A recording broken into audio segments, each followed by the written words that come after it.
Same. I'm with you. Yeah. Oh my gosh, it was a shit.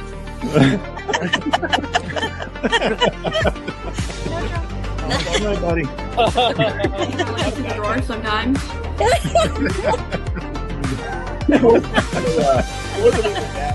They're just having the time of my life. Instagram pictures are together. Oh my gosh. Does it have a Thundercat? Technology. Hey, what's up, everybody? Oh no. Buddy. We never got with a one. Are you sure? Yeah.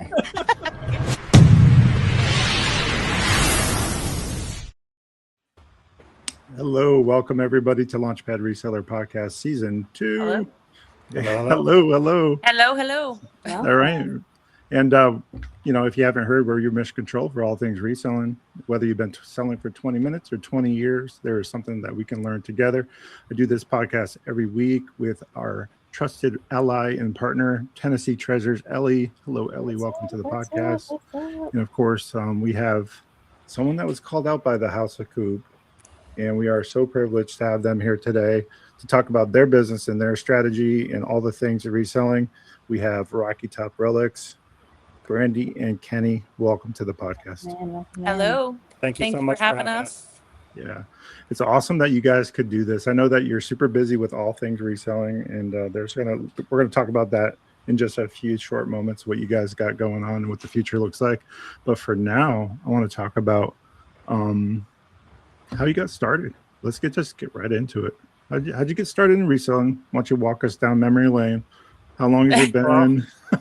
So it started with me originally, I would say probably 15 years ago. About 15 years ago. About 15 years ago, I jumped on the eBay bandwagon and He had a few things around the house and he's like, I think I'm just going to throw them on eBay to sell them. yep, just started picking up some stuff around the house and it sold instantly. And I was like, wow, this could actually be a thing. So I didn't know what to sell. So I jumped on YouTube and I started following like the Bonafide Hustler and Rake and Profit and some of these big YouTubers back in the day that were kind of giving you all the tips and tricks on what to sell on eBay. And I got into clothing, I got into toys, I got into electronics. I kind of dabbled all over the place. I really wasn't into one specific category. So I did that for quite a few years. And then just like all platforms, it kind of ebbed and flowed a little bit. I had really good times and then it would die down. So when some of these newer platforms were popping up, like Poshmark, some Etsy stuff, we kind of started Macari. We kind of started broadening the areas in which I sold. And then it wasn't interested in she the was beginning. not interested. She wouldn't even step foot. Not at all. He's Perfect. like, let's go thrifting. And I'm like, She would not even step foot in a thrift store for years. And let's go to the mall. yeah. And so J. Crew. Yeah. And so my best friend growing up was Chris, who is Ashley's brother. And I've known Ashley from House of Coop since she was really small, and we're practically family. So to kind of watch Ashley and Jacob and how they've started and where they've gotten to, and how they've just really turned everything around and they quit their jobs and everything. I started looking at that outlook as far as like, hey, maybe we should try it. She is not an on-camera person. She was super nervous. She goes, Right behind the camera. She goes, I will be your IT person, but you're gonna have to be the one in front of the camera. So and they helped us make the decision to switch, because mostly it was an inventory issue too. Like with eBay and the other platforms, you have to hold on to the inventory where whatnot we could sell it right away. Right. And we liked that idea, so we tried it. So yeah, we moved from Florida to Tennessee in 2022, and Ashley and Jacob started really kind of pushing us to give it a shot. Like, hey, just try it and see if you like it. And so finally, we just bit the bullet. And last year we started. Last year we jumped on Whatnot, and first show we get rated by House of Coop. Which is stressful in itself, because you get hundreds and hundreds of people on your show and you don't know exactly what the controls are. But we just kind of went with it, and it's kind of nice to be able to pick up the phone and shoot Ashley and Jacob a text message if I have a question about shipping, or hey, what is new on this, or what do you think about picking this up, or and so it's kind of our direct line to support. Which not everybody has. So not we everybody were very lucky. So, and then, but that got me into vintage and antique. and now I can't get her out of a thrift store. Now it's like, what do you want? Ironic. Yeah, Saturday. It's So like, now instead of going and doing that, we were like, oh, why don't we just open our own? So, Oh, right. snap. So we did Whatnot for a year, and we had some really good shows. We got into House of Coop when they hosted Vintage Wars. We were on Vintage Wars like 2 or 3 months in. We got on some of the other bigger competition shows.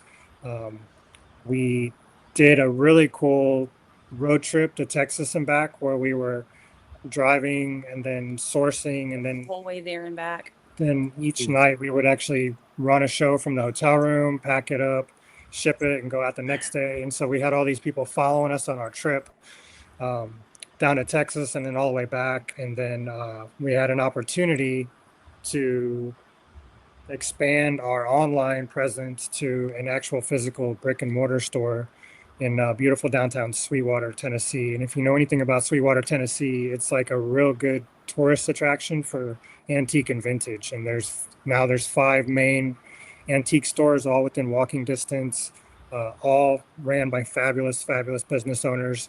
A lot of them are malls, so you get a lot of vendors who bring in different things. And it's brought in a lot of followers for us and a lot of new friends coming in just because we have a brick and mortar store. And so you can kind of put, a face with a person now that you're used to seeing somebody just online.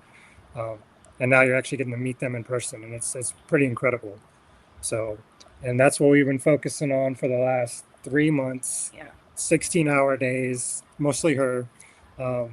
Remodeling, re-merchandising, getting vendors in, preparing for we have a big grand opening. Ribbon cutting. Ribbon cutting August with 14th. the media, August 14th of this month.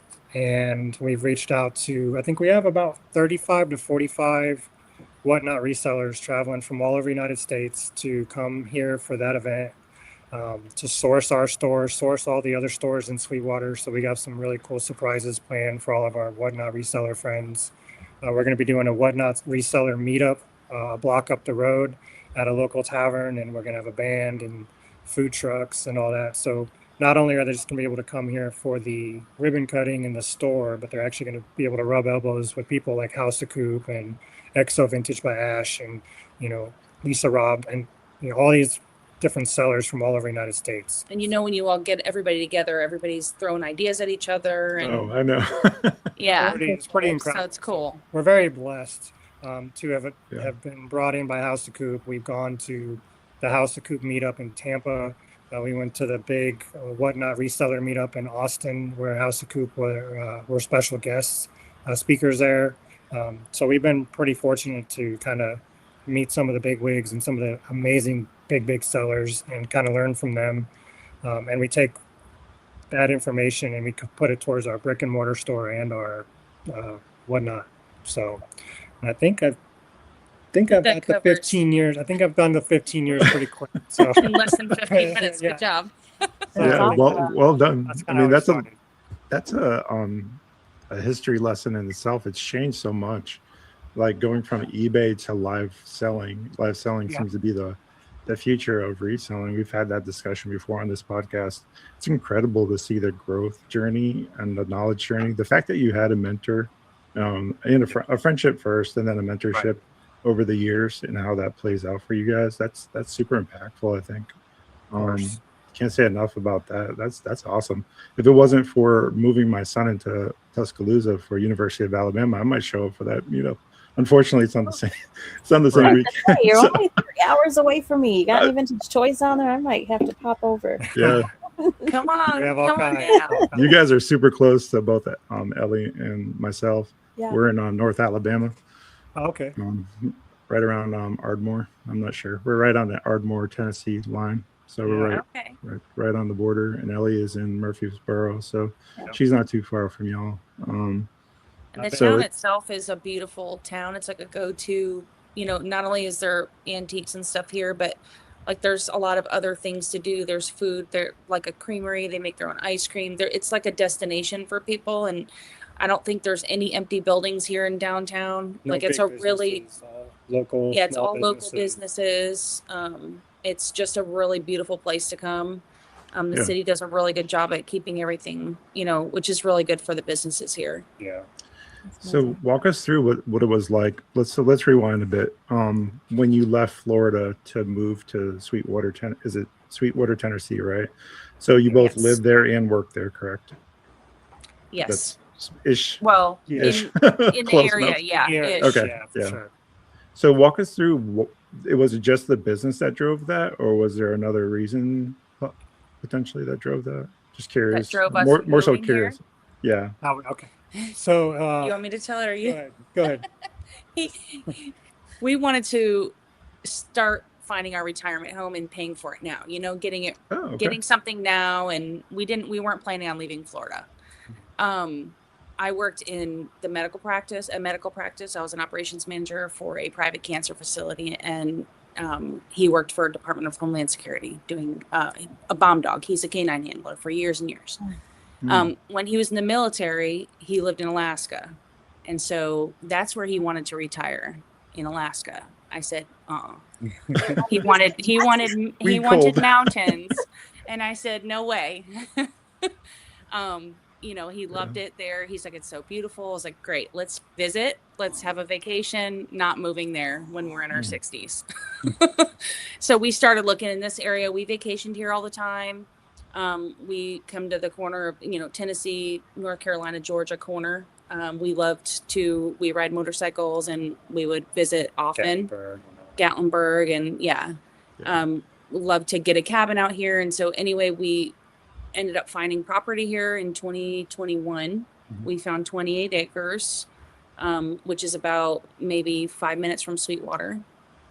And we got it. And a year later, we decided we didn't want to wait anymore, and we moved. The housing market was at the top of the market, and so we had a lot of equity in our home. Florida was getting really crowded. It was always really hot. Traffic was really bad. So we just kind of made the decision on a whim to, I guess, leave our jobs and move here, and kind of put it in God's hands and be like, hey, if this is where we're supposed to be, it'll work out. And here we are a few years later, or doing pretty well and whatnot. And she's got her own store now, and I'm working full time. And so it's been working out, but that's pretty much how we ended up here in a little small town in Tennessee. I mountain trapped him in East Tennessee instead of Alaska. Yeah. Stark difference. It's a lot easier to ship from East Tennessee than Alaska too. Yeah. Yay, Alaska. I can't wrap my head around that one. It's beautiful. Yeah. You should always get a chance. If you get a chance to go there, visit.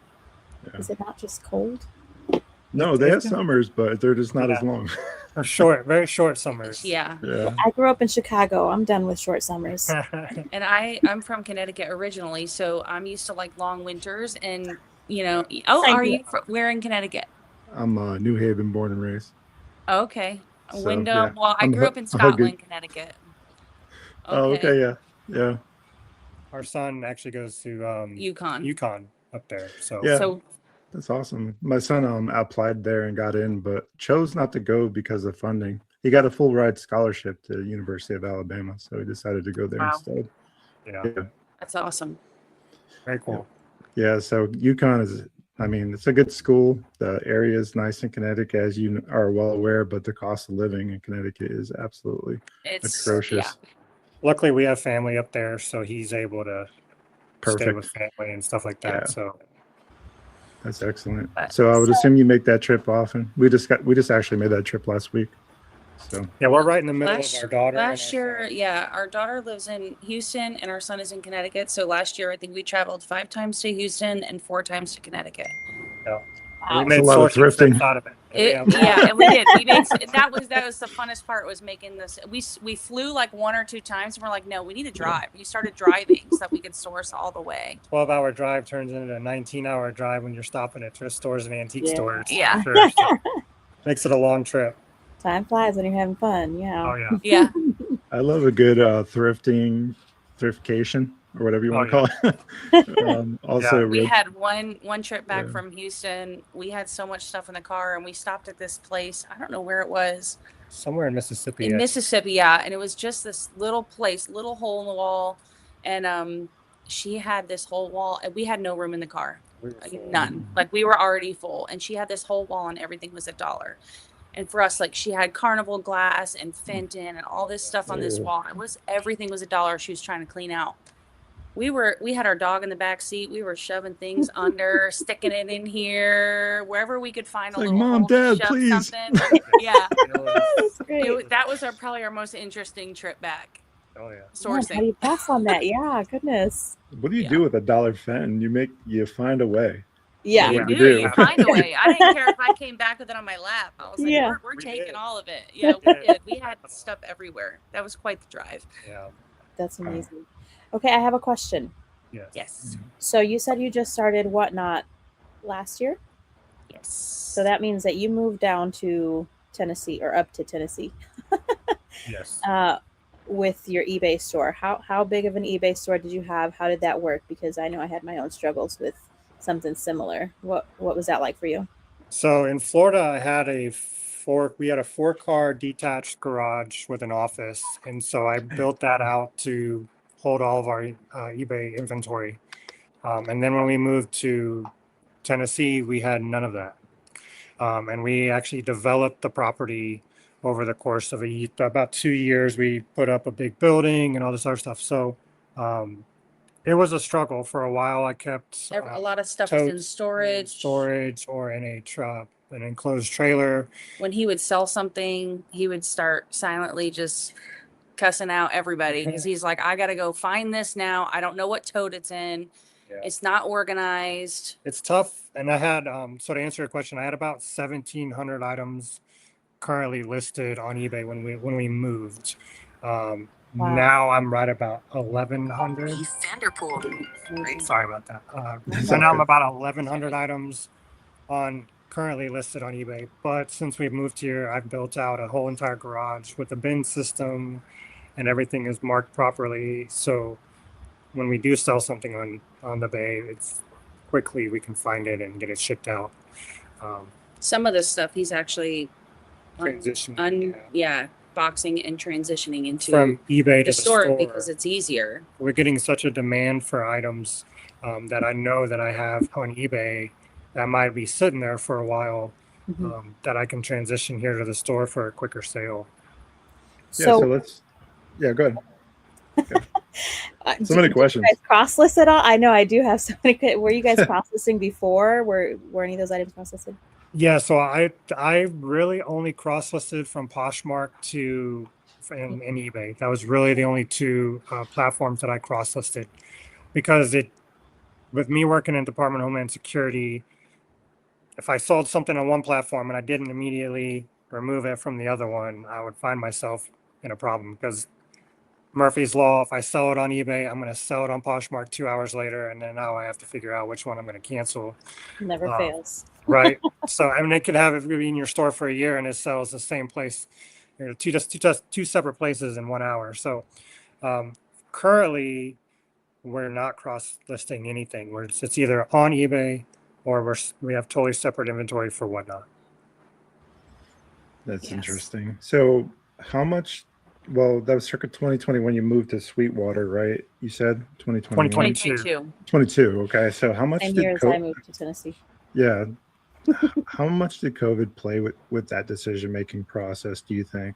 Because that was an interesting time to be a reseller. It was. Also just to be a human and live that experience.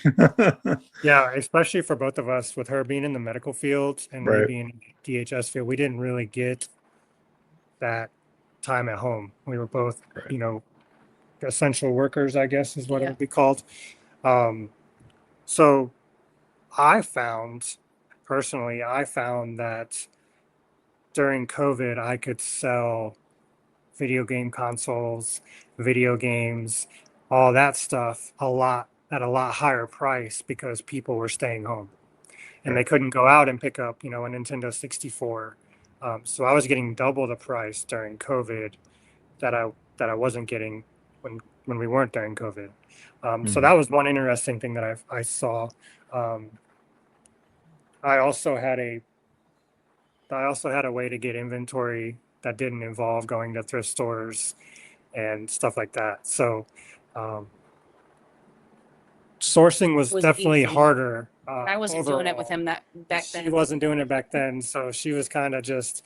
If I worked too much to even do it. So if I came home with stuff, she would help me clean it and take photos and bag it and label it and all that. But she wasn't actually involved in the sourcing process. Now, she would just source all day if she could, and I would do all the other listing. Now she's.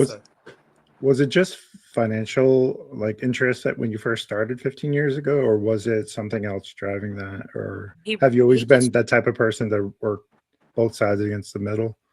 Because that's kind of how I am. I like to have a bunch of different things going on at once. Just so I think to start it was just to get rid of some of your stuff. Yeah, I just kind of stumbled upon it on accident.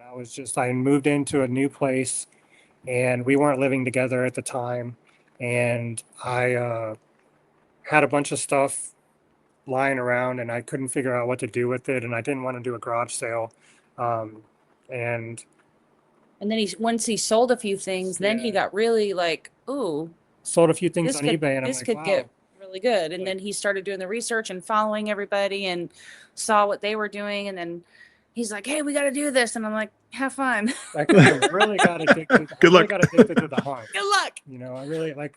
I mean, that's 99% of why we do what we do, right? Is to go out and find it in the wild and find a good deal. And you know, I would come back and show her. I'd be like, check this out, and she's like, cool. What is that? What is it? Like, why did you buy that? This is the holy grail. Like, you know, I found a vintage Nintendo Game Boy, brand new, sealed in the box. You know, once at a thrift store for $30, and I mean, it went for you know almost $2,000, and it was just. Sometimes she'd see some of those really big flips, and she's like, and then I was like, okay, now I see it. I can kind of see it. And then when she would go into a thrift store, she'd be like, hey, check this out, or hey, check that out. So it was kind of a slow process, I think, for both of us. But once I hit that mark of like, hey, I really like to go find this stuff. And then I was listening to people like I said, like Bonafide Hustler and Rake and Profit and Rally Roots. And, you know, all those people, I was like, oh, this is what they're telling me to find. And then I would go out and find it. It was just kind of like, this is really cool. And so once the money started rolling in, it was even better. Then you're like, okay, this really could be, like, we obviously still had to work, but it was something that was profitable on the side that we could do. And it started to be fun. And it got to a point where, you know, I never really considered leaving my job to do it full time. But we always had it. It was always at a place where we could. Yeah. And so one of us lost our job, or if we decided, hey, I'm just going to try to give this thing a shot, that we could do it. We were profitable enough that we could do it. And then when it came to opening our own store, and she decided, you know what, I think I'm going to do the whatnot in the store full time. It was stressful because it was like, you know. We've been so conditioned to have jobs and insurance. Well, and to back up a little, when we moved to Tennessee, I moved, I worked remote. I had a different job at that time, and I worked remote. And so that's how we were able to like move so easily, is I still worked remote. So I worked at home every day, and that's all I did was work at home. And he would get home and I'm like, can we like go to Walmart, or can we, and because there's not a lot around here, you know, living in the areas that we live in. Can we go to Walmart? And he's like, no, I just got home, you know. So I needed something else to do myself, and so to get out of the house. And so that's what, you know, I got more into it. It's kind of a naturally occurring thing. And it just kind of snowballed into being this. I mean, from starting Whatnot a year ago to having, how many square feet is this building? 8. Well, if you don't include the top, so about 8,000 usable right now. Holy wow! 2-story we have a 2-story antique mall that's completely full, and then we have a 3rd floor that nobody's even going up to. We haven't even It had to be remodeled to use it, and it's completely full of inventory. Like, we just started going through boxes, and it's like Christmas. We don't even know what's in there. Yeah. Oh, but it's so fun. All right, so the stores come up. Let's talk about the store's name, how that came to be, how you came to find the store, and what that kind of how do you go from online reselling to deciding, knowing that live reselling is taking over the world, and then buying a brick and mortar? Walk us through the logic. Walk us through why that is. Walk us through the plan, etc. So many questions. Did we have a plan? We were like, oh, let's do it. So a friend of ours also owned some other properties here, and the building came up for sale, and he wanted to buy it, but he didn't want to run it. And so we started talking about me transitioning over here and doing that, and then it just turned into kind of a partnership. So everybody else already works a full-time job, and so I run the store. And I don't know. It was already an antique store. It was already an antique store. Okay. So it's kind of easy. And I think what made our decision really quickly was the location. So the location is easy. It's the previous owners were ready to retire. And so they would open on the weekends, but the town really wanted more hours. And so everybody was like really itching for this place to open up fully. So we already knew that it was going to be a hit. It's a great location. Our location, it's a prime. It's great. Prime location for a business. Yeah. We literally have it. You cannot get a better spot. It's directly across from the big parking lot that they have. So anybody coming in and parking there, they're hitting us on the way in or the way out. So yeah, it was really a no-brainer for us. Also that we can incorporate our online selling from the store. We thought it would have been a little easier, I think, than it has been. Yeah, and it will be. But there were so many things that came up opening the store that we've been working on for the last couple months. We had to get marketing done. The building is 1800s. It was built in the 1880s. The name of our business is called Guthrie's Corner Market and Antiques. The building that it's in was created or built in 1880. It was called Guthrie, Bradley and Jones back then. And it was like a hardware / they had like dishes, hardware, furniture, just like all, and they were open until, gosh, what year? I think the 1950s. Yeah. Oh, wow. Our town was a spot for the railroad.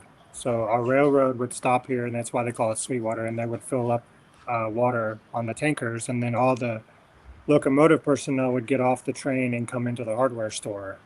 And so we decided to keep the name. Yeah, we wanted to keep part of the name, which is Guthrie's, to keep part of the history. And it's pretty cool because we find like there's a thrift store right up the road that we go to. My father-in-law found an old cookbook, and Guthrie, Bradley and Jones, they were the sponsor. Yeah, that's what I was trying to say. The sponsor of this cookbook. So it was really cool to like find stuff.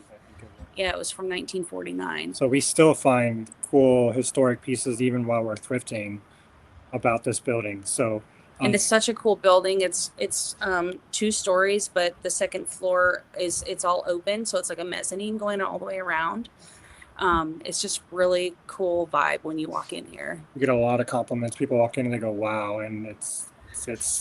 Or they'll say, "This is my favorite building downtown," just because of the way it's laid out. Yeah. Something that you'd have to like just walk in and see. And so one of the big things for us is when we would do Whatnot, we had our own studio at the house, and we had our own room that we kept all of our inventory, and we're constantly swapping out inventory. We decided to get rid of all that at the house. And so we actually built an entire studio in the back of Guthrie's that's open so the public can watch us do live videos. And we have like a live it's like an on-air sign. So anytime we go live, the sign is on, and it's bad enough when you're on Whatnot because you can't see anybody. You can just see the text, people texting. Right. But then you look up and you got 6 or 7, 8 people looking from the window. And so it's pretty. It was pretty nerve-wracking at first, but then we get a lot of questions, and we get a lot of vendors that come in and say, "I kind of want to do that." So we're like, utilize our studio. If you want to utilize our studio and try it, it's one of the benefits of being a vendor for us. Wow. Such a genius idea. Yeah, that's You ever see those amazing. candy pool? You ever see those candy pool places where they're making the candy back there? Oh yes, And you just Yeah. want to automatically just walk in there and just buy all the candy. exactly. Yeah, Just put a QR code there, and then they just log into. We do. We have one. we do. It And tells them Perfect. exactly what they're watching. we Y'all are put, living in 2050. I don't know what's going on. That's crazy. right. We put up some big TVs in the center of the store. So like there's Oh, just a little perfect. area where people can kind of sit and watch TV. And so we'll put antiques on one side, but on the other side, we always have like whatnot shows going so that people can see the live selling from other people too. So put on Antique Road, and they'll be like, what's that? And then we have to explain. And we've gotten quite a few vendors in here now that all sell on whatnot as well. And some people are like, oh, do you want me to not advertise? I'm like, advertise. Like, that's what this is all about. Yeah. Everybody, advertise your stuff because there's more than enough stuff to go around. That's why I love vintage and antique because you're not going to have repeats. Everything's a one of a kind, pretty much. That's amazing. That is amazing. Have you considered? No, this is just an idea. Don't, whatever. The third floor needs to be renovated. You said. What about turning that into a rental studio for whatnot vendors? Oh, that'd be cool. So we actually talked about that for doing what, because we actually talked to Whatnot when we were at the last two meetups, and we told them about the space, and they were like, if you want to do a Whatnot seller meetup, we could utilize that third floor. I mean, it's huge. It's a 16-foot ceilings. It's massive. It's wow. really high. Like the ceilings are huge. Yeah. There was once upon a time the roof was not great, and so there's some damage. It needs to be renovated. Mm-hmm. Brand new roof on the building and everything now, but there's quite a bit of work up there that would have to get done. We're thinking maybe next year. We've thrown ideas around as make it an upscale thrift store, so you get the antique and vintage crowd plus the thrift store crowd. So we've thrown some different ideas around and possibilities to turn that space around. We're just taking it one floor at a time. I think we just living the dream. We're almost done with the renovations on the second floor. Not yet, but soon. Not yet. Well, you're dreaming. We're dreaming. Yeah. We're doing a lot of dreaming. And I like the focus. Yeah. I squirreled before, but when we got the building, it was a lot of painting and other things that we didn't anticipate taking so long. There was already merchandise in the building we had to take off the walls to be able to do what we had to do, and then we had to put it back. And so we just now finished 90% of the second floor. That's taken us away from Whatnot for the last couple months. And being able to sell online. But now that right after grand opening's done, we'll be able to kick right back in. We'll have a way bigger presence on Whatnot, back to how we used to. We were running 2 or 3 shows a week before. One thing that we didn't anticipate is we are in downtown historic Sweetwater, Tennessee. So anything that gets done to the outside of this building has to be approved by the historic committee. And we had some things that we wanted to do, like we wanted to put up a brand new sign that had to go through a committee. We had to paint a new awning, tore down the old awning and put up a new awning. So, and they meet once a month. Yeah, they meet once a month. So those are things that we didn't really anticipate. That kind of took a little bit of our time away. But it should all be done by grand opening. But August 14th, everything should be done as much as we're going to get done for our grand opening. So have you guys done any Whatnot shows at all to kind of show the process? Okay. Yeah, we do a lot of the fast flips, a lot of the competition shows. We get invited to show the progress. We've shown the store, like we've logged on and just shown the store and things like that, and we're getting more followers. There's so many people close that we had no idea. Oh yeah, that's amazing. We've gotten some big TikTokers that have found us, that have come through here. Somebody heard about us from a House of Coops show and then came in, and then her friend is a real big TikToker, and so they're going to come to our grand opening. And then we had another friend out in Wisconsin who's on Whatnot, and somebody came in the other day and says, "Oh, we saw you from their show," and so we're just getting a lot of traffic just from our friends on Whatnot sharing out, which is really cool. Which is why we love this category. It's not a competition. It's more of a building of a network of people and friends. Yeah. Speaking of friends, you have, I think, if I last checked, about 8,000 friends on Whatnot. Does that sound right? Yeah. Yes. So that's pretty incredible for the short period of time you've been on the app. So that says a lot about y'all as resellers on that app. It's not easy to do to grow that platform. It definitely can be a challenge at first. Yeah, that's in 1 year. That's So, really good. yeah, that I was gonna Yeah. say that's really well done. How many sold do you think? Like 5,000, 6,000? I think we're at I 6,000. think about 6. About 6,000 sold. Look at me guessing. I know. Data analyst in him. Hey, you know what? Yeah, if I would, I'm the I data should guy. have looked at the numbers before we got on. But I think we're right around 6. We Yeah. were, for a while, our solds were more than our followers, which is to us was Right. also another good thing. 'Cause Good we're indicator still- of good correct. indicator that we're Yeah. bringing the right stuff to the people who want it. Yeah, for those that are not familiar with Whatnot, it's a live auction platform for those that are listening on Spotify, Apple Music, and also Amazon Music. We appreciate you guys listening in.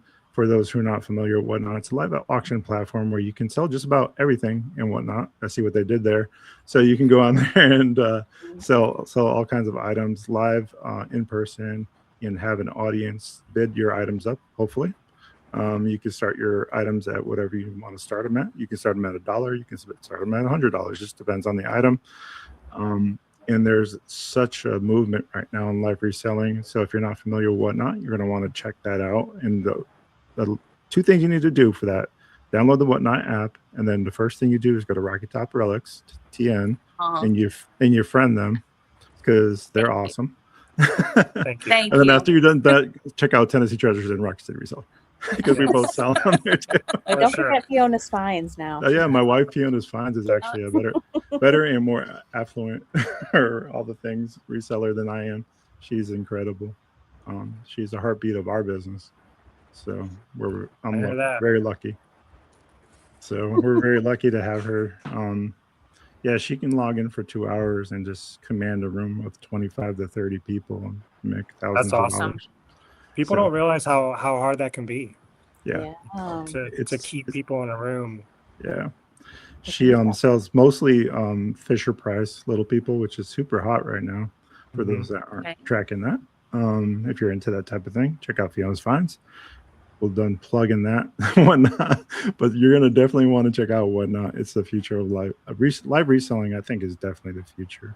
It's so huge overseas, and it's just a matter of time before it catches fire here as well. I don't see a lot of like commercials because I don't watch a lot of TV, but I've heard that there are a lot of commercials now for Whatnot. And I've seen a couple actually. Well, Mr. Beast is really they did the Super Bowl for Whatnot. He's got his own store on there now, and so bringing on some celebrities like that has really kind of boosted the platform. I think that people like the live connection, like they can see who's actually selling them this stuff, and then because you're making friends, and then you want to support your friends, and it's just like a whole network. Community. In the new world of AI, this personal sort of feeling is huge, definitely. Absolutely. And sometimes people will buy just because they like you know, more so than the product. Yeah, that does. And I challenge people that don't like going on camera forward facing, because I was opposed to that as well. But I kind of grew into it. But I've noticed other platforms. I do a mean mini show, and I love it because the camera's not on me. There's room for little toys. There's room for that, but I think you're right. They want the connection, kind of like QVC, right? Yeah. Back in, I don't even know if QVC is still a thing, but if it is, 2000s, it actually is. Yes. Late night, probably. Yeah, it's like late night. And another thing I like about the Whatnot app is it don't matter what time you go on. You can go on at 9 a.m. on a Sunday morning or 3 a.m. on a Wednesday morning, and there's people on there scrolling through their phone buying stuff. So what really turned us on about it was the fact that you didn't have to hold on to inventory for 3 years before something finally sold. And when we did have to hang on to inventory, things weren't selling, we're like, it taught us what to buy, what not to buy, with what was, and then to research what's trending. And we don't really have a death pile because the death pile goes right on Whatnot right away. That's amazing. Yeah, So So There you how go. do you guys decide? Yeah, how do you guys decide? I know the store is newer, but like in the past, how do you decide what goes on eBay, what stays on eBay, what goes on whatnot, and then now like you What goes in inherited the all store? this? Yeah, what stays in the store or whatnot? Yeah. So for the most part in this store, we're sourcing what we're selling. So like right now really hot are albums, and then like concert t-shirts or old concert t-shirt, old Harley Davidson stuff. So we sold out of everything we had. We talked to our vendors. We're like, bring in those kind of items, and those are just two examples. He was able to bring in a bunch of stuff from eBay, and those things are flying off the shelf. It could be cookbooks at the time, or for some reason, silver-plated butter dishes. We had maybe 15 of them. They're gone. I mean, you'll just see what's hot at the moment. Jadeite right now. Jadeite is flying off the shelf, and then we kind of make a note of it. We also have a book, so if customers come in and they're looking for something specific that we don't have, we'll make note of it. We send it out to our vendors. They'll bring in that stuff. So it's really just seeing what people are coming in looking for, talking to people that are coming in, asking them what they're looking for, so you can kind of learn what the trends are. That's how we're sourcing the store. I think it's different online, because online there's such a broader audience that it could be really anything.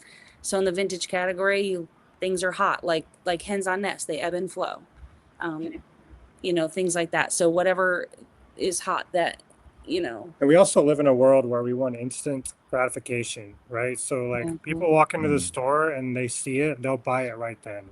eBay, it's like you're competing with 30 other sellers, and it might be $1 difference that depends on who gets that sale, more recently, kind of the more specialized things that somebody would have to go online and look for, like maybe if they're looking for a particular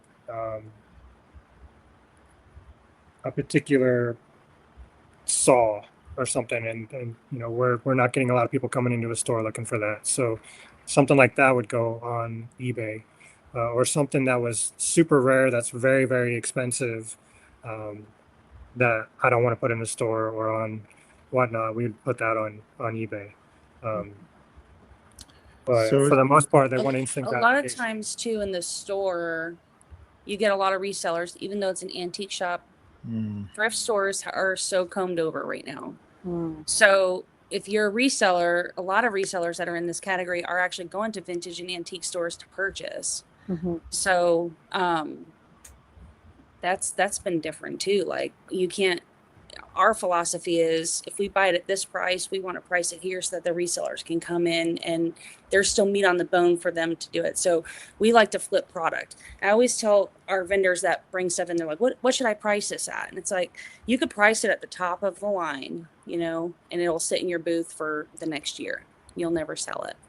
Think about your favorite antique store when you walk in. A lot of times it stays the same.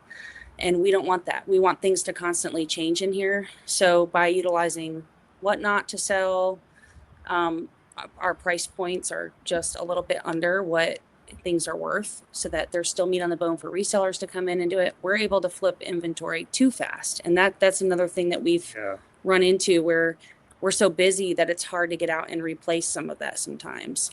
That's our biggest challenge, I think, right now, is inventory. Even though we have a huge store with inventory and we have vendors, the whole store is not vendors. I would say 75% of the store right now is ours. Is the stores. Is the We stores. have 21 vendors in here right now. Right. And I think by the end of this year, we'll probably have triple that. I think our goal would probably be to have around 60 vendors. But keeping a good amount of space for the store to be able to sell, obviously the profit's going to be more.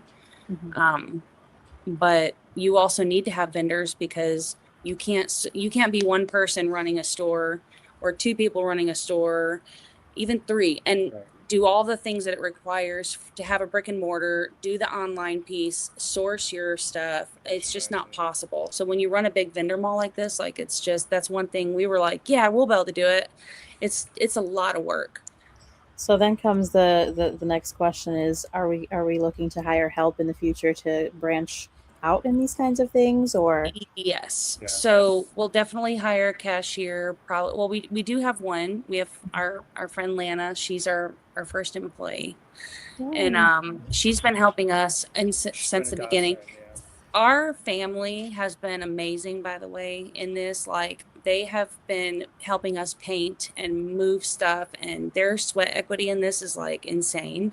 If we didn't have them, we would have never accomplished everything in these 2 months or 3 months that I think. Correct. There's just no way. Nice. And they continue to show up. So our friend Lana, she cashiers for me. She comes in 1 day a week so that I can, even if I don't leave the store, I'm able to do stuff. But I think, by the end of August, we'd like to have one more person or 2 more people so we can be off on weekends. That's the best time to source. Right. Yeah. And that's our that's the goal. That's our biggest challenge right now, is bringing in. We're selling more inventory than we're bringing in, and I know that sounds great, and it is a really good problem to have, but we also like to have this place constantly turning over so people continue to come back, because every time they come through town, they're like, well, we got to stop at Guthrie's because There's always different there's always new items. things, right? So I think so on we a don't get a week, chance to go out and source, but we also have the advantage where people come to us a lot now and say, hey, will my you guys grandmother purchase? passed away, would you want to come look through her stuff? And we're like, we will.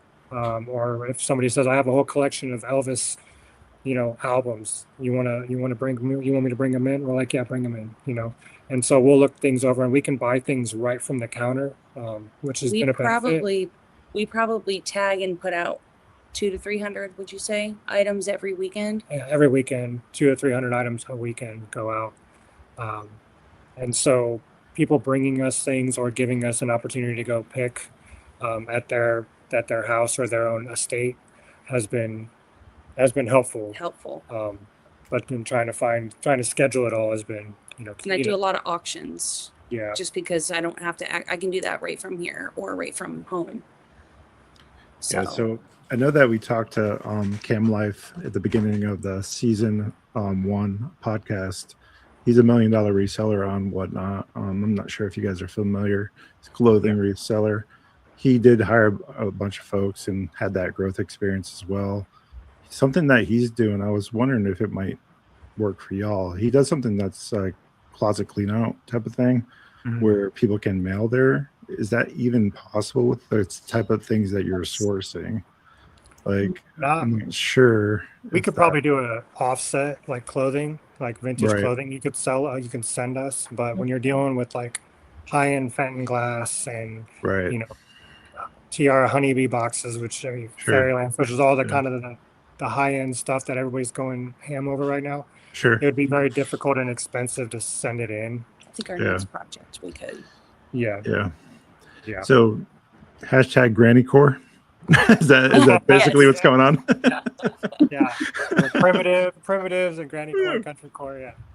So the stuff that my grandma had at her house basically is what's selling hot right now. It is. It really is.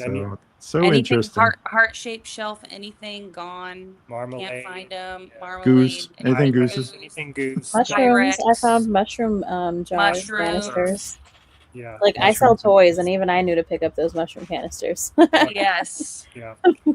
I haven't sold them though. They're sometimes it's the craziest things that go out the door that we're like, we look at each other going, first of all, I didn't even know we had that in the store. Where'd they get it? Yeah. And then number two, we moved the stuff around in here so many times, and then something will go out, and we're like, like egg plates are super hot right now, and we had a green Indiana egg plate, brand new in the box.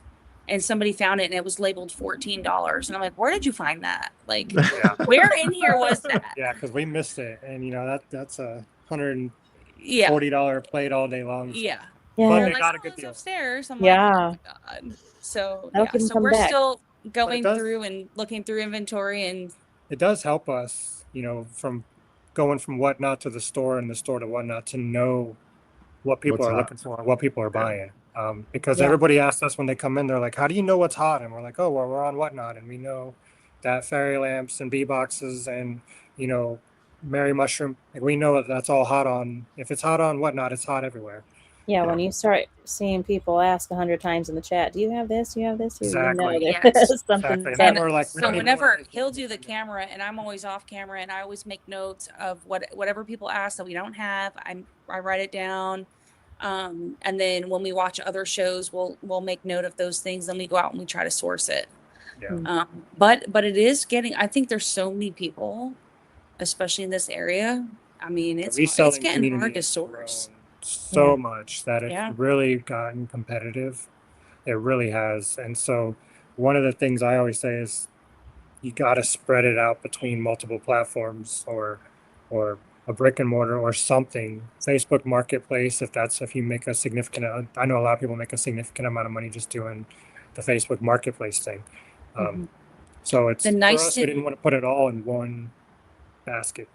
Yeah, our plan too to incorporate both, because brick and mortar is great, but then you're only getting the traffic that's coming in the building. Or if you have really good social media presence and you put a video out, somebody might see your video and say, "Oh, I need to go in there and check for this."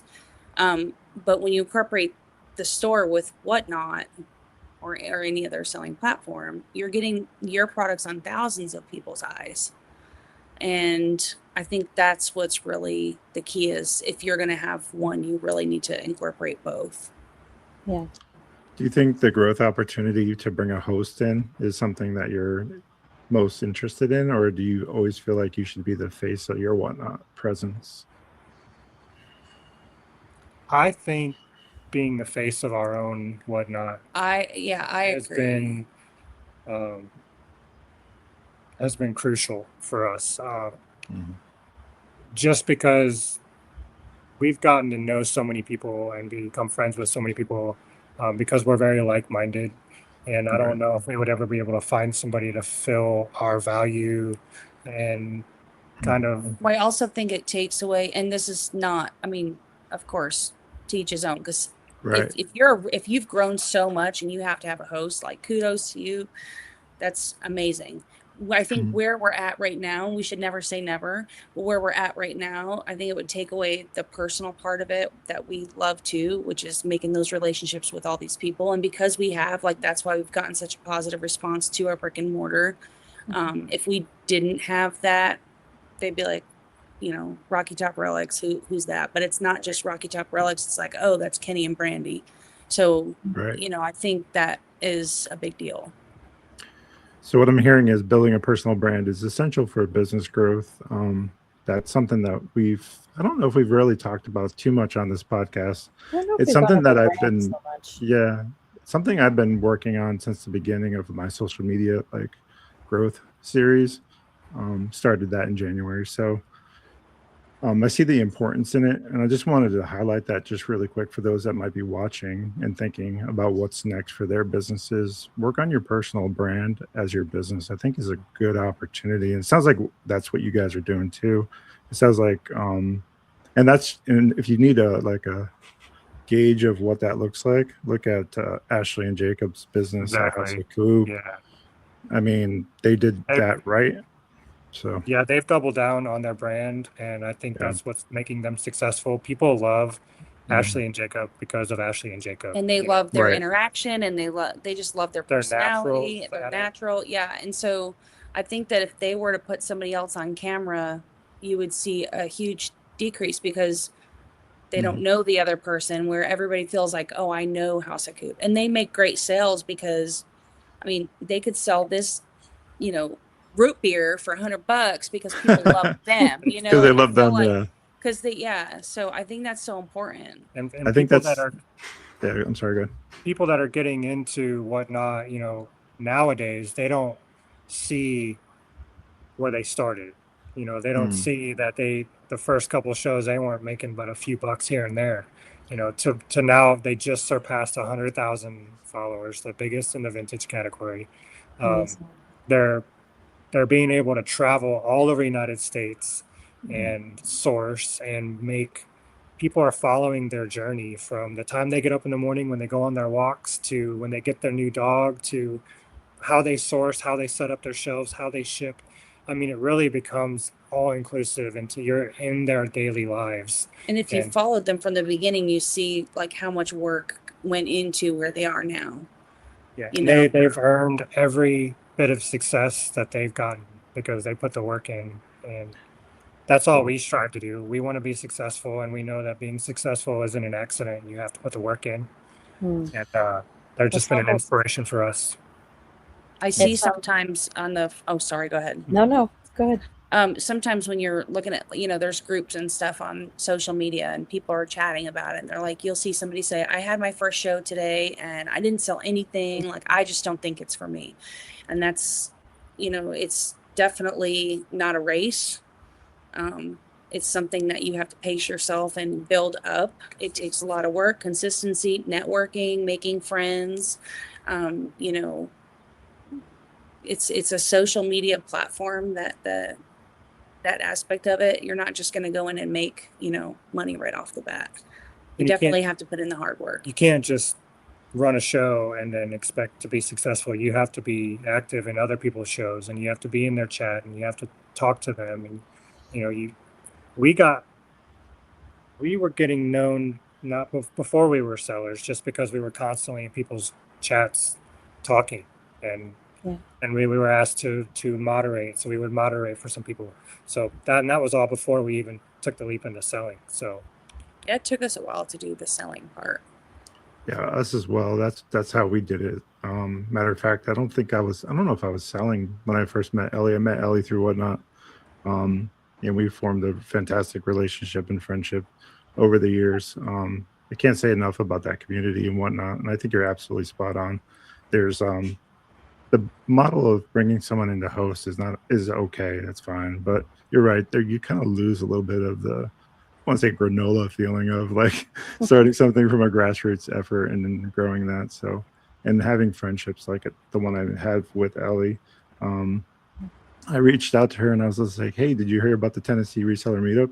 Something that happens in Nashville, or at least it did the last 2 years before this year. And she's like, no, I didn't. I was like, you should totally come. We're going. Let's do it. We're not that far, and the rest is history. Best thing. Awesome. I mean, you form friendships that you never thought were possible. We have friends all over the United States that we met, in Tampa, or we met in Austin, and you get to know them in their rooms and their chats, and they get to know you in yours. But then when you meet them in person, it's like a totally different, because now you feel like you really know them. Yeah, you feel like you've known them, and now you actually get to see them in person and have dinner. And we have, most of our friends are on Whatnot. That's kind of, a lot of our friends are on Whatnot now. So before Whatnot, how big was your friend pool? Ooh. In Florida, we did have a big, pretty good. We love to host and things like that. So we're just like, we love being around people. But no friends that did reselling. But no friends that did reselling. Okay. So we were kind of an anomaly. People are like, when we travel with friends, like, and we'll go down to Miami to go on a cruise, we want to stop and hit thrift stores, and they're like, come on, guys, like, let's just get there and go to a restaurant. We're like, they're like already 4 stores down, and we're like geeking out over here over something. Yeah, there's no friends like reseller friends, that's for sure. Yeah. I would say I'm probably on my reseller accounts more than I am on my normal Facebook. Just because I hardly ever look at my Facebook. For sure. I probably have 30 total friends on my Facebook. I think my personal profile knows, because it started sending me all the reseller pages to my personal too. So yeah. Facebook's like, we got you figured out. Yeah. Speaking of your social media growth, how important is that to your business model? Where can people find you out there in the social world? I think until recently we didn't realize how important it was. We are just starting to grow our social media. Go ahead, because he does all the stuff. He does all the stuff for the store, and so I was slacking when it came to social media. Kind of post when I could here and there. It wasn't like a top goal of ours.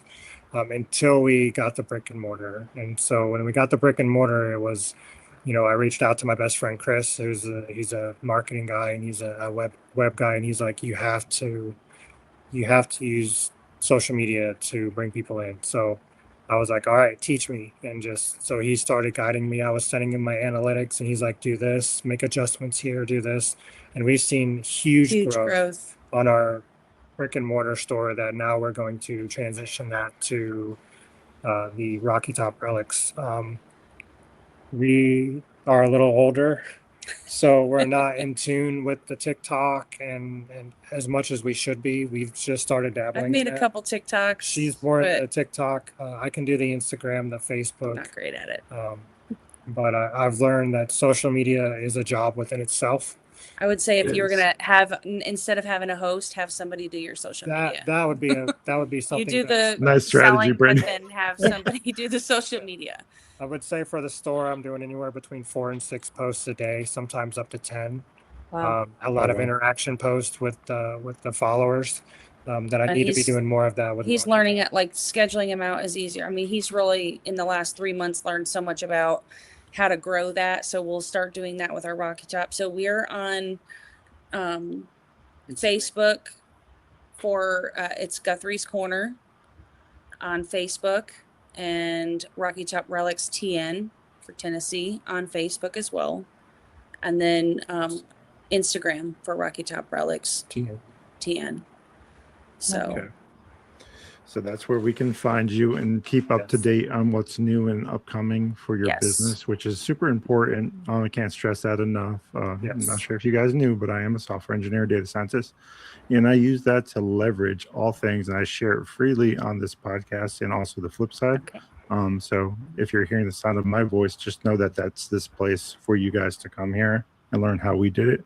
Monetize Facebook in 2 months and 10 days. And we're working on monetizing YouTube in less than 8 months, Ellie and I. Wow. So, yeah. So we are very firmly implanted in social media. Working on TikTok, it's a bit of a wild beast. We just crossed 1,000. Yeah, we just crossed 1,000 friends there. So it's just different, right? So I think we're at 1,100 on our Facebook for the store within the last 60 days. That's good. That's incredible. So I hear that's pretty good. To me, I wanted a little bit faster growth, but take what you can get. We also, it was also just like even putting the flyers up front, like everyone who walks in, talking to them about joining us on Facebook, or if they say, hey, I love your store, or thanks for this, asking them to, leave a review or business cards, follow us. And and so we've created new business cards, and it's a double-sided card. So we have Guthrie's on one side, we have the Rocky Top that we're advertising on the back side. So hopefully that will, in every purchase, handing them out, asking people. So it's really it's all about networking, whether you're networking on live or you're networking in person or you're doing it through social media. It's really important. Both businesses have been crucial to building a following in each business. So people that come in because they saw us on Rocky Top are following the store, and vice versa, so people that come into the store are now following us on Rocky Top. So it's been a help. We've created a funnel from Facebook to YouTube recently that helped us grow to the point where we can hopefully be part of the YouTube partner program. And I can't say enough about the ability to funnel and stuff like that. We could talk more about that if you want offline. Be happy to help you guys with that presence and what some of the strategies that we've used to grow our social media presence. Sounds like you guys are on the right track, though. They do feed one another, and it's really super important to do both. And we have the Beard King Picker, another Tennessee reseller, in the chat, and he says it's nice to see more resellers in Tennessee. So you guys got a new fan. Thank you. Thank you. Yes. We also have Tiny Toys in chat. Just wanted to say shout out and say hello, Tiny Toys. Thank you for joining us. That's Ellie's mom. Yes. Yeah. So Ellie's mom is with us. And so I think that it's super impactful. Social media is the way forward. Do that, do it a lot, and do it often for growth. Yes. Normally during this part of the podcast, we do a thing where we shout out another reseller that you would like to see on Launchpad Reseller Podcast. So I will say officially, Rocky Top Relics, who would you like to see on Launchpad Reseller Podcast? Man, there's so many great people. So I'm going to shout out 2 of them. because I think there's two of them that would be fantastic. The first one would be Nerds in Love. If you're not familiar with Nerds in Love, that's my best friend Chris, which is Ashley's brother, and his wife Jewel have just started on Whatnot. Probably 2 months in, maybe, and they're doing incredible. Of course, House of Coop has been there to help them, and they are sponges, so they are learning how to do things, and they have been incredible. They are awesome on camera. And then the other ones I would say would be Sisters Hall. I knew you were going to say that. Sisters Hall, from up in Wisconsin, two sisters. We met them down in Austin, and they are as bubbly and as entertaining as you can get. They have an awesome thing that they do when they get a new buyer, and they sing to them with an accordion. And what you see on camera is exactly how they are in person. And they're genuinely really great people, and they have grown substantially on the app in the last few months. Yeah, and they are just both of them, Nerds in Love and Sisters Hall, are incredible sellers, and they're up and comers that are going to be big on the platform, I believe. I love that. I think it's important to shout out people that are just getting started. That was the point of this podcast when we first started it, to highlight the resellers that are just breaking their teeth, and also show that there's the difference between that and what $1 million reseller looks like, and that there's room between. Nothing is set in stone. It is fluid to what you need it to be, and there's ways forward with all of it. So we're going to shout out Nerds to Love, and then Nerds Sisters in Love. Nerds in Love. Yeah. Okay. Nerds Chris in Love. Chris and Jewel, you've been called out on Launchpad Reseller Podcast. Looking at you. And then Sisters Hall, Hall. Okay. No, Haul. Haul. Yeah. Perfect. That's a perfect Whatnot name. Yeah. Right. We love that. So Whatnot has been something that's been your kind of like way forward, but what does the future look like? Is it, how are you planning to split yourself between Guthrie's, Whatnot? What does the future hold for Rocky Top Relics and Guthrie's? Well, we obviously need to hire staff, so that's going to be a big thing. We're on a trajectory now to grow even bigger than where we are, and I'm not sure how long that's going to take, but it's moving a lot quicker than we anticipated. So we have one more project coming next year that we're not ready yet, but talk about. But big project that we're working on. So if you have us back, we will be happy to explain that next year. But that's still in the secret phase right now. I would say for us, growing is going to be once we get through this grand opening, and everything from that aspect has calmed down. We are going to utilize both the store and Whatnot simultaneously on a weekly basis.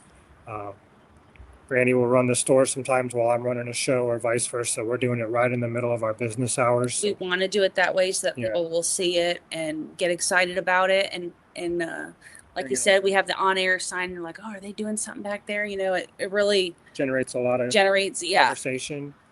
And it's just been a real big hype. We're the only ones in town that are doing it. You're the only ones I know that are doing it. Ellie, have you ever heard of anything like that before? No. So. We're trying to get vendors to jump on board, and we are offering them our space, and there are a lot of them have been coming up to us. Some people are buyers. They're buyers on Whatnot, but they're like, oh, I don't think so. And we're like, no, we'll help you. We would love to see more people jump on the app, because the more people that are on there, the better it is. We currently have 1, 2, 3 other resellers in the store that are on Whatnot as well, and they share out all their stuff. They have cards at their, in their booth area to, they send people into the store. Yep. So I guess long way to say that is once we have a better idea about how our brick and mortar is going in the first couple of months, obviously when you start a new business, it's more sweat than, then we'll be able to hire staff. Once we can hire staff, we'll be able to source a little bit more, and we're not going to be doing all these extra projects, all these construction things in the store. So that obviously has taken up a lot of time, and that's pretty much over by the end of this month. So that's going to free up a ton of time. So yeah, so we'd like that's to where we start. more on a routine back into Whatnot and generate the hype when people come into the store. We're live streaming shows throughout the store, which gets a lot of people going, what's that? You know, who is that? And then we get to explain it to them and bring in more people to Whatnot. Our vision is to be able to do like with the local sellers, just to do meetups here, like fun little meetups, or have dinner, or just little fun events, you know. And if we can use our 8,000 followers and help out a brand new Whatnot seller that wants to use our studio, we can go live and then raid right into them and, you know, help them along the way. So it's not just about growing ourselves, it's about growing the community and the other sellers around us. Because we started off with 0 followers and 0 sales, just like everybody. Yeah. I love that idea. Definitely. So how would one become a vendor for Guthrie's? Should they choose to do that? Let's say someone's in the local area and they want to get more information about that. Brandy, how can They how can they email find out? us. They can email us at guthrie'scorner@gmail.com. Okay. Just letting us know that they're interested in being a vendor, and usually we'll ask them to provide like photos and maybe a list of things that they sell. One of the things that we try to do when we do bring in a new vendor is we don't like to duplicate vendors who have a lot of the same items. That, you know, ensures that when people walk in, there's a lot of variety in the store. So we definitely have a process of, you know, looking through photos if you've had a booth space before, looking at that kind of thing. Yeah, that's awesome.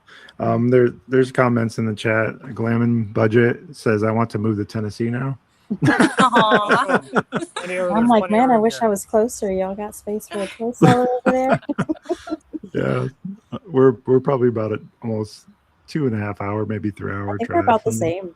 Yeah, I think we're about the You're same. from down and I'm Right. from this Right. way. Yeah. But definitely we're gonna make a point at some. We're big on travel thrifting, so we'll make a Sorry, point to we stop love by it. sometime. It's gonna be one of those moments where it's just out of the blue. You're gonna see Right. this large human approach you. We love it. We love it. We love when people approach us and Yes. just talk about, hey, we heard about you, Yeah. or we follow you, and it's almost like getting recognized out in public, you know. Oh my God. So I Yeah. just say one time he gets recognized out in public and somebody was like, oh my God, are you a Whatnot seller? And he was like, he goes, I made it. I made it. I felt so good. It's And they official. said, and he That's goes, great. yeah, I did. I am. And they're like, do you know House of Coop? And he went, oh. Oh, man. He was like immediately Womp, deflated. womp, He goes, womp. I thought I was getting recognized. Hey, can you give me their autograph? Yeah, right? Yeah, Yeah, exactly. Yeah. it was Yeah. hilarious. We've Yeah. been recognized a few times from our Whatnot presence out and about. We do a lot of bins, like Goodwill yeah. outlet bins. So when we're That's the one when we're thing they out don't there, have here. yeah. Yeah. The bins. Honestly, There you might be used to better be off. one out there in Chattanooga area. Yeah, They Chattanooga, I think, is the down. closest. Yeah. Yeah. I took her to the bins in Texas for the first time. Oh, I got Last yelled year, at so many she- times. I didn't follow the rules. They're like, ma'am, you can't push the cart there. Ma'am, you got to stand back. I was like, okay, I better watch for a little bit. I let her Yeah. kind of There's learn a lot of about it. There's rules. definitely a bins etiquette, yeah. Oh yeah, Yeah. for sure. I was not aware. So, Brandy, one last question for you before we get going. Being from Connecticut, you're used to generational homes, and the product that can come potentially out of there. Have you considered going as far as that to find inventory? Because I We know have. that once you We've- cross a certain line. Yeah, we've sourced Connecticut probably 3 times last year. Do very well up there. Very well. I mean, Yeah. we hit one place, the Hens on Nest, they were selling them $15. Like it was Mm. insane. Bought every one of them they had. in the Yeah, store. every one of them. But my sister and her husband live there. Our son lives there. So we visit often and we drive. And so my sister has all these places. Now what is the one she wants me to go for, which we've never, Brimfield. She wants me to come for Brimfield. I've never gone to that one. But definitely some good sourcing up north. Truck and trailer, or do you guys just have a really large vehicle? Just the truck so far. Like We bought 150. last year. We bought a glass lot off a marketplace, and it was like basically a whole truck full of glass. Fenton, Westmoreland, and my sister Dang. went and got it, stuck it in her basement for us, and then we went up, picked that up, and then sourced more. So that was Definitely a whole an trip. amazing, amazing trip. But yeah, Westmoreland pie plates right now, right? The Oh, yeah. like create a The- apple pie or whatever. Have the Yeah. recipe inside there. Oh, Those yeah. things are hot. yeah, Closer you get to Thanksgiving, all that stuff just flies off the shelves. yeah. Egg plates are still really hot right now for whatever reason. Yeah. I mean, Yeah. if you find an egg plate, buy it. Yeah. Yeah. Taking Even the notes. clear ones. I don't even know what egg plate is, but you guarantee one thing: after I'm done with this, I'm gonna go look it up. What do you mean? We're in so many thrift stores and so many places all the time. See 'em at Yeah. thrift It's stores just all a the matter of time. time. Yeah. It's just a matter Yeah. of time. Like I'm always looking for pie plates and the B boxes and all that Oh, stuff. yeah. I don't even know what this stuff is, and I'm just like, I'm gonna find this, and I'm gonna shout out Four Seasons Picker. She's my vintage buddy and whatnot. Right. House of Cool. I'm gonna send you guys or Rocky Top Relics. All you guys, I'm gonna send you all a message one of these days. Be like, I finally found one. Finally found one. Yeah. My friend found a bee box on the somebody was just selling stuff on their porch, and she's like, how much for this? And they said $5. They didn't know it, and she's like, Wow. okay, Yeah. thank you. That's the thrill. of the I'm like, hunt. Hard to hide that excitement. I would have died. I would be like, okay. Yeah, that's what we all live for, though. Finding Exactly. that stuff in the wild. I mean, it's Yeah. one thing to find it at a vintage like booth Yeah. setting, Right. And it's kind of like up there retail wise, but to find it out there in the wild, Yeah. just in a garage sale or an Oh, estate yeah. sale, is definitely what drives us all. I think Ellie feels probably the same way when she's at the flea market and all the places. They're Most doing the 127 sale now, which Yeah. I don't know Four how state far that crosses, goes, crosses but the 4 states. The Yeah. garage sale. that's what we're gonna do tomorrow. So Okay. Well, I am. He's going to work. I gotta go to work. Oh man. Oh no. So Not the you're fun. still working full time for Department I of work Homeland? full time, and she does this full time, and so And then he works after work. He comes in and helps me close every day, and then we're here every weekend. And I go to work to get a break. Yeah, same. No, I'm just kidding. I don't do much. he's my I know. best employee. Yeah, I get an Yeah. employee of the month every month. Yeah, Need to it's black a out job one. job you cannot get fired from, even if you Yeah, try. he tries to get fired all the time. All the time. He Yeah. wishes I'd fire him. Yeah. Yeah, that's awesome that you guys have that relationship and you have the flexibility to do that. I mean, when I'm not doing my normal 9 to 5, I love talking reselling, business of reselling, the data of reselling, all the things that people mostly don't like. So it Yeah, helps. and I all think important. some of our family and friends sometimes are like, "Can we talk about something else?" Like, Yeah. because we just love it so much. Yeah. When we say we're going to go on a day date, that's what we're doing. We're picking somewhere. Or go to state sales. On Or state Saturday morning. sailing, or that's Yeah. that's what we love to do. You get bit So- by a bug, right? And then all of a sudden it's Yeah. just you live and you breathe it. And that's great. That's what Yeah. passion, finding purpose and passion in everything that we do is important. So we always talk about that on this podcast. And it sounds like you guys have found your passion in reselling, and it shows in everything that you're doing. And wow, what an incredible story and journey that you guys have been on. Thank you for sharing that with the podcast. Well, thank you for having us. Yeah, I'm glad that we could do this. I know you guys are super busy, so thank you for taking the time. So just know that, we really, really, really enjoyed this time together. Ellie, any last thoughts before we get going? I appreciate y'all being on. Thank you for your time. This is Thank an you. inspiring story. I really hope that others can take away just the message of the sky is the limit with this. And some people will tell us otherwise. Reselling is not a business, they Yeah. might say. But really, Right. the sky is the limit. You can take it as far as you want to go. So it's been really great hearing your story. Yeah, Well, thank you. I've seen reselling change lives. Yeah. Yeah. It changes the people, pass it on to their kids. For us, our parents, my parents have got a booth in our store where they That's do fantastic. vintage furniture, and they love to go out and hunt for vintage furniture. So you know, it can really change lives, and it's really it can be anything you want it to be as long as you put the work into it. Yeah. You know, you want to be $1 million reseller, you can be one. You're just going to put the work in. Yeah. Right. It's the And it most doesn't happen intentional overnight. thing. Yeah, exactly. It doesn't happen overnight, and you get what you put into this. Exactly. And that's Yes. what's really great about reselling. If you want $1 million business, you have to work like it's $1 million business, Yes. right? Right. As soon as you get that like thought process locked in, the sky's the limit. Yeah. And For sure. we're looking forward to seeing what the limit is for Rocky Top Relics. We can't wait to see what that story looks like in unfolding. I want to invite you back now before you guys leave. Just know that we want to have you back on the podcast, and we'll For talk sure. about what that looks like. Maybe next year we'll have you on. Okay. Awesome. So we're gonna go ahead and wrap things up for tonight. I want to remind you guys, if you cannot be good at it. And remember, catch us on the flip side on Sunday nights at 6 p.m. Central.